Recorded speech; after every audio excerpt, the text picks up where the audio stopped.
a Cuerdas de Amor. Un cordial saludo para todos ustedes. De parte del equipo de Cuerdas de Amor, les saludamos y sobre todo de nuestra pastora Blanca, quien les extiende un abrazo y les recuerda que cada uno de ustedes está en las oraciones de una congregación que los ama en el amor de Cristo. Que Dios los bendiga. Por favor, no te olvides de compartir este programa con todos tus contactos para llevar la palabra a todas las naciones de la tierra. Y continuamos con la oración del Padre Nuestro, y hoy nos corresponde el siguiente versículo. En Mateo capítulo 6, versículo 10 dice: Venga tu reino, hágase tu voluntad como en el cielo, así también en la tierra. Al leer esta parte donde dice venga tu reino, esta petición hace referencia a la doctrina dada por nuestro Señor Jesucristo, donde dice el reino de Dios se ha acercado. El reino de Dios es como el área inmensa en que Dios tiene su gloria de forma exponencial como Salvador necesario y suficiente de la humanidad, y en el que se entra ya mediante la sumisión a su voluntad, que es nuestra santificación. Existen sectas que se preocupan más por el reino de este mundo que por el reino de Dios. Están al tanto de cuánta cosa sale, que el chip, que el sello, que las profecías se están cumpliendo, etc. Y no se preocupan por hacer que el reino de Dios se establezca en esta tierra. Es más, existen sectas muy peligrosas que hasta impiden en estos tiempos, hoy, junio del 2021, el tener que vacunarse por un supuesto orden mundial y diferentes teorías vanas, y tenemos que ver morir personas por causa de su insensatez. Aquellos que se preocupan por eso son aquellos que poco a poco están abandonando o están desplazando el reino de Dios en sus vidas. Cuando anunciamos que venga su reino, le estamos diciendo que venga su reino a mi vida, en este caso a tu vida. Y le anunciamos a Dios: ya me cansé de tener tantos errores, de hacer las cosas a mi manera, de hacer las cosas mal, de vivir con las consecuencias negativas por mis decisiones, por mis actos. Y ahora te pido, Señor, reina tú en mí, te lo pido, Señor. Como dice Romanos capítulo 14, versículo 15, en la traducción del lenguaje actual dice: en el reino de Dios no importa lo que se come ni lo que se bebe. Más bien lo que importa es hacer el bien y vivir en paz y con alegría. Y todo esto puede hacerse por medio del Espíritu Santo. Nos dice esta porción de la palabra sobre el hacer el bien, pues nosotros somos justificados y lo que hemos recibido de gracia, pues damos también de gracia. Entonces vemos que nosotros no pagamos mal por mal, sino mal por bien, porque entendemos que nuestra justicia viene de parte de Dios y no de los hombres.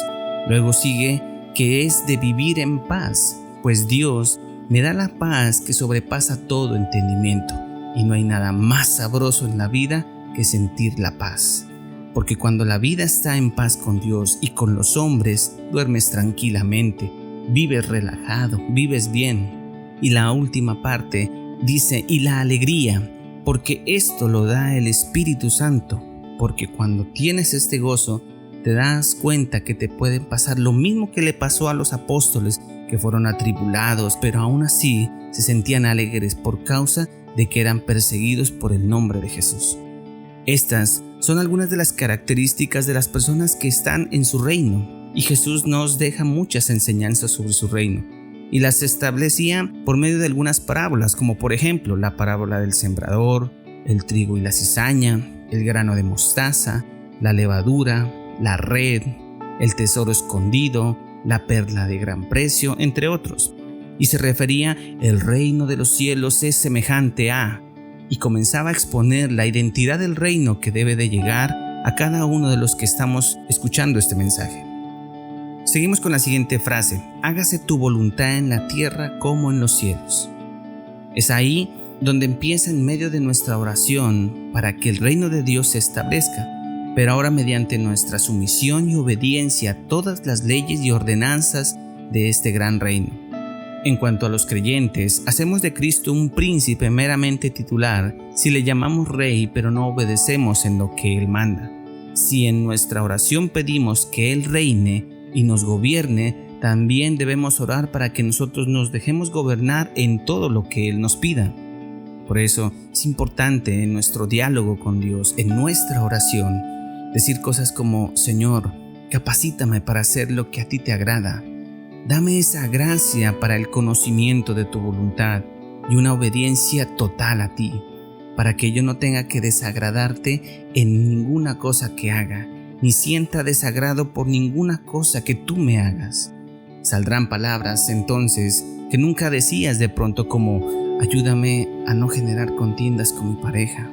Permite que te agrade en mi trabajo por esa persona que me está ofreciendo esa comisión extra por involucrar a esa empresa. Permite que mi integridad no se vea opacada por mis decisiones. También permíteme que mi obediencia a mi jefe sea con la mejor actitud. Ayúdame a quitar el enojo de mí en mis hijos para apreciarlos en lo maravilloso que ellos son. Señor, sé que tu voluntad es que no me debo rebelar contra mis padres. Ayúdame a soportar la diferencia que tengo con mis suegros. Y así podemos colocar muchos ejemplos de elementos, de situaciones que vivimos que nos afectan, pero que podemos empezar a hacer la voluntad que Dios coloca y establece en su palabra. Pero la voluntad de Dios siempre va a ser agradable y perfecta. Nosotros, al pedir en la tierra como se hace en el cielo, pedimos así que la tierra vaya asemejándose al cielo mediante la observancia de la voluntad de Dios. Pero como siempre, Jesús nos enseña claramente qué es hacer la voluntad de Dios y cómo Dios lo pone en alto por medio de su obediencia. Vamos entonces y trasladémonos al monte de Getsemaní en el libro de Mateo, capítulo 26, versículo 38 y 39. Dice la palabra: Entonces Jesús les dijo: Mi alma está muy triste hasta la muerte. Quedaos aquí y velad conmigo. Yendo un poco adelante, se postró sobre su rostro, orando y diciendo: Padre mío, si es posible, pasa de mí esta copa, pero no sea como yo quiero, sino como tú. Según la Escritura, Jesús hizo esta oración en un momento difícil. Él conocía lo que le iba a suceder y le pidió a Dios que, si es posible, pase este tramo, que pase esta copa, y busquemos otra solución para la salvación de la humanidad. Y aunque su respuesta se interpretó como un no, porque de ello dependía la salvación de todos aquellos que creerían en Él. Pero esta obediencia trae una consecuencia, y usted la puede encontrar en Filipenses capítulo 2, versículo del 5 al 11.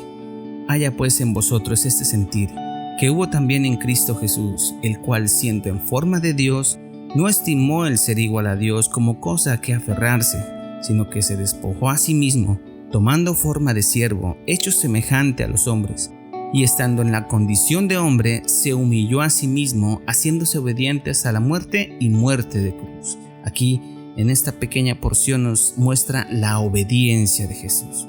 Continúa la Escritura: Por lo cual Dios también le exaltó hasta lo sumo, y le dio un nombre que es sobre todo nombre, para que en el nombre de Jesús se doble toda rodilla de lo que está en los cielos y en la tierra y debajo de la tierra, y toda lengua confiese que Jesucristo es el Señor, para la gloria de Dios Padre.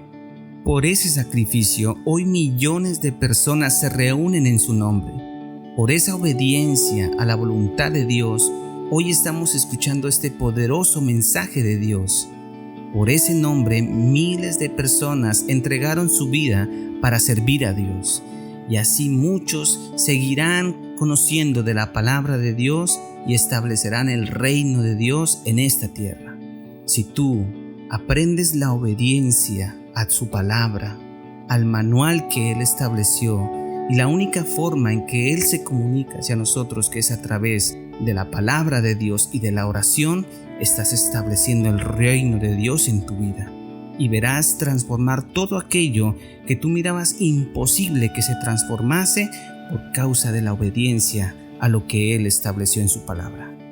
Así que cuando ores en tu cuarto o en el lugar donde tú quieras, donde nadie te escucha, donde solo estás tú y Dios, recuerda siempre pedir que se haga la voluntad de Dios y no la tuya. Mañana continuaremos con la siguiente parte de esta importante oración, así que toda la gloria y toda la honra es para nuestro Señor Jesucristo. Que Dios los bendiga y que Dios los acompañe.